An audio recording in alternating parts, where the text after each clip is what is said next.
Hello everyone, আবারও চলে এসেছি একটা নতুন ব্লগ নিয়ে। হ্যাঁ, এটাও সেই বিয়েবাড়িরই ব্লগ। একটু দিতে দেরি হয়ে গেল। তো দেখো, এটা রিসেপশনের দিন রেডি হয়ে গেছি। আমি রেডি হয়ে গেছি, এটা হাজব্যান্ড মেয়ে ওরা আগেই রেডি হয়েছে। আমার মেয়ে তো পকোড়া খেতেও শুরু করে দিয়েছে, ওর ঠাম্মির সাথে গিয়ে নিয়ে এসছে।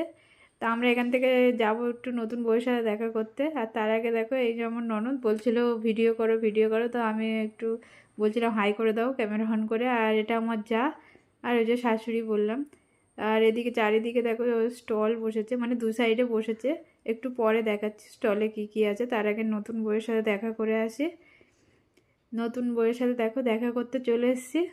এই যে আমাদের ছোট্ট নতুন বউ। একটু ঠান্ডা লেগেছে, ভয়েস দিতে অসুবিধা হচ্ছে। আর এই যে দেখো নতুন বর বউ, কি সুন্দর লাগছে তাই না? খুব সুন্দর লাগছে। তো ওদের সাথে একটু কথা বলে আবার আমি চলে গেছিলাম নিচে, ওই সন্ধ্যেবেলা একটু স্টার্টার খেতে। স্টার্টারে ছিল দেখো ঘুগনি। এই ঘুগনি সাধারণত এইদিকে কলকাতার দিকে বিয়ে বাড়িতে আমি আগে দেখিনি।